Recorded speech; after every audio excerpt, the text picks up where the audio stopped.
Tinatanong sila ng maayos, hindi nila masagot ng diretso. Kasi nga po, nagsisinungaling. Kasi nga po, may pinaglilingkuran silang masters.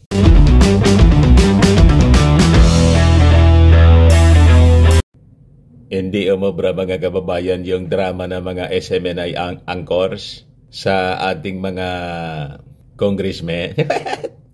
Bakit niya Mr. Maravillas? O di ba nag-hunger strike sila? Tuloy ang hearing. Tuloy sa pagkalkal ng kanilang mga violations mga kababayan ang ating kongreso. Ito yung balita ngayon mga kababayan. Tambunting on SMNI anchors hunger strike. Solons are used to this. Sanay na niya kami sa ganyang mga drama. Tama po. Si Dr. Lorena Badoy nga po. Kung ano-anong pinopost po. Napakalayo sa issue na dapat nilang sinasagot. Simple man lang yung mga katanungan ng ating mga congressmen. Ngayon na inamin nila na yung 1.8 million pesos, a billion pala, 1.8 billion pesos na sabi travel expenses ni Martin Romualdez, hindi man na totoo. Sino yung nag-feed sa kanila ng balita, lalo kay Ka Eric? Sino yung source? Ayaw nilang sagutin. Kalaboso yung inabot nila mga kababayan. Si Doc Lorraine naman po, tinatanong kung sino yung mga sponsors. Ayon, booking na nagsisinungaling. Kulong din po. Kalaboso sila. Tapos, kung ano-anong mga propaganda yung kanilang pinagsasabi na malayo man po sa issue na dapat po na kanilang sinasagot. But before ko mga kababayan ibigay sa inyo yung full story, click subscribe muna dito sa ating YouTube channel and hit the notification bell para lagi po kayong updated sa mga kaganapan dito sa ating bansa. Huwag na rin po ninyo na-skip yung ating mga commercial ads para tuloy-tuloy lang ang pag-unlad ng bagong Pilipinas.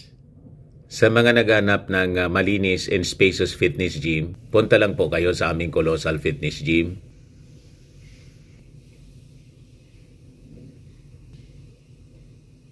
We also offer Grab car rental with our brand new 2023 model ng Toyota Innova.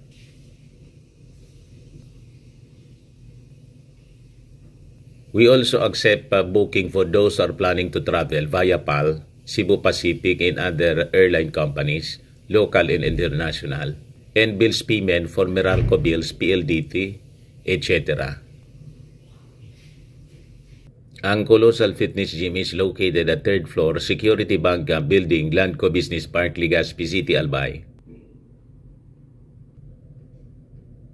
For inquiries, look for Gilon Maravillas, contact number 0966-802-0949. Ayos pa mga kababayan, ayos na niya Mr. Maravillas.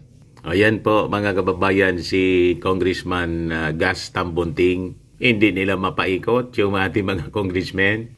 Sabi diyan, Parañaque 2nd District Representative Gas Tambunting has seemingly brushed off the hunger strike being carried out by SMNI program anchors Jeffrey Ka Eric Celis in Lorraine Badoy.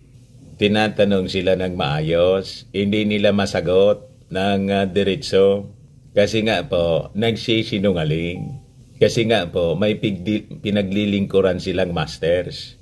At yung patron nila, sigurado, ang motibo mga kababayan, politika. Sabi nga natin, ang intensyon nila kasi, siraan po yung Kongreso. Kasi yung Speaker of the House ng Kongreso, si Martin Romualdez, pinagdududahan ng kanilang patron. Sino ang yung patron? Yung patron nila, mga kababayan na pro-China, na may plano na tumakbo sa 2028 si Martin Romualdez, magiging kalaban ng kanilang patron. Yun man lang po ang motibo nito. Dahil sa grabing pagnanasa sa posisyon. Ngayon, nagpagamit itong dalawang ito Of course, wala man silang magagawa. Mga phones man lang po ito, mga kababayan. Kasi yung kanilang patron, hawak sila sa liig. Ganon. Kaya nililihis nila yung issue, ginagamit nila yung kanilang pakikipaglaban daw sa Communist Party of the Philippines. Wala mang problema kung gusto ninyong lumaban. Pero yung manira kayo at idamay ninyo ang buong institusyon ng Kongreso, yun ang foul po. Doon sila sumabit, mga kababayan. Ito yung mga pinagsasabi ni Dr. Lorraine Badoy. Ang layo ng mga pinagsasabi. Sabi niya, I am standing tall and so is Ka Eric because we have great faith in the Filipino people. This is not empty rhetoric.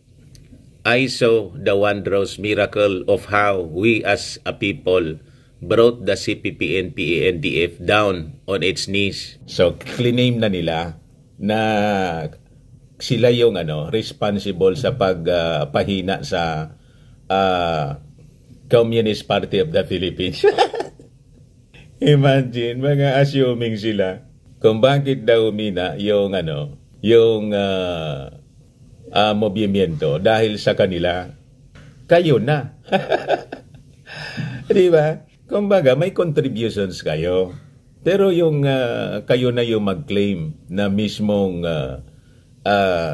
naging dahilan sa paghina ng Communist Party of the Philippines. I think that is too much, mga kababayan. Masyado man presumptuous. Yan ang sinasabi nila dito.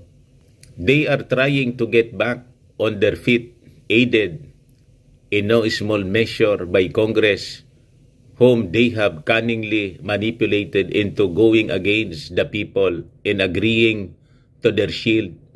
We will no longer allow this betrayal. My stomach is empty, but my heart is full of faith and great courage. You know why?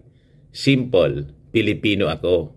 So pinalalabas nila, mga kababayan, yung Kongreso, kakampi na ng mga Communist Party of the Philippines.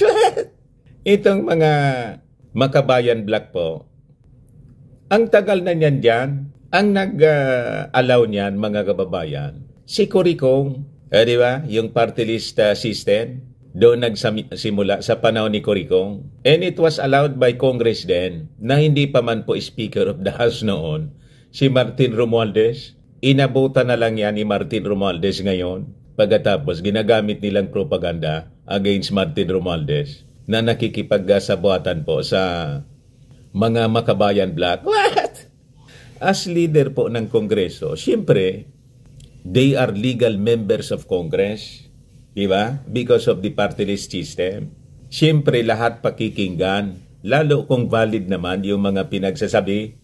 Kaya nga po, si Martin Romualdez, with the peace process, peace initiative ng ating Pangulong Bongbong Marcos na sinusulong, na kinontra ni Inday, all-out support po si Martin Romualdez.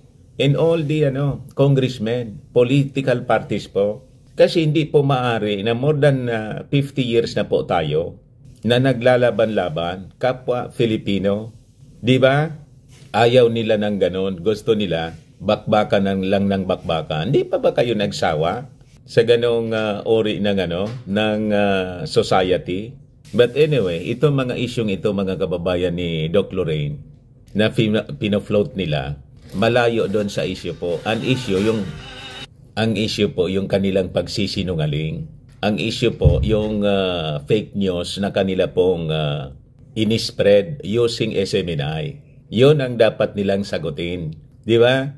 Nagpagamit sila kasi sa kanilang patron na gustong gibain si Martin Romualdez. Hindi man po maaari ang ganon na siraan yung institusyon.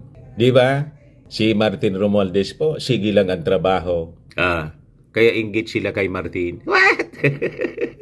Sabi dito ni Martin Romualdez, Romualdez eyes evaluation policy to help Philippines attain 2020 Sustainable Development Goals. Ngayon po, mga kababayan, sabi dyan, Romualdez has trumpeted before the 4th Asia Pacific Evaluation Association Conference of the Philippines lawmakers' commitment to enact a national evaluation policy. Ano daw siya? This move is seen to help the country achieve the United Nations 2030 Sustainable Development Goals, principally to reduce poverty. This policy niya is a testament to our commitment to improving governance quality and promoting efficiency in our bureaucratic processes.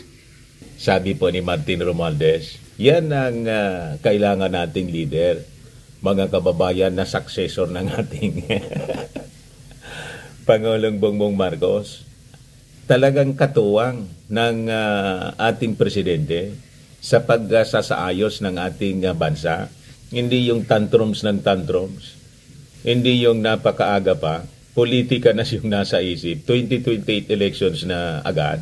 Si Martin po, never na narinig natin na nagpaplano siya para sa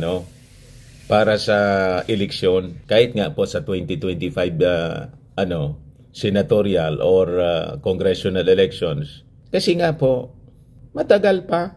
Pero itong mga patron ni Ka Eric at Badoy, 2028 presidential elections na po yung nasa tuktok. Nasira tuloy yung kanilang diskarte. Self-destruction po ang ginawa nila.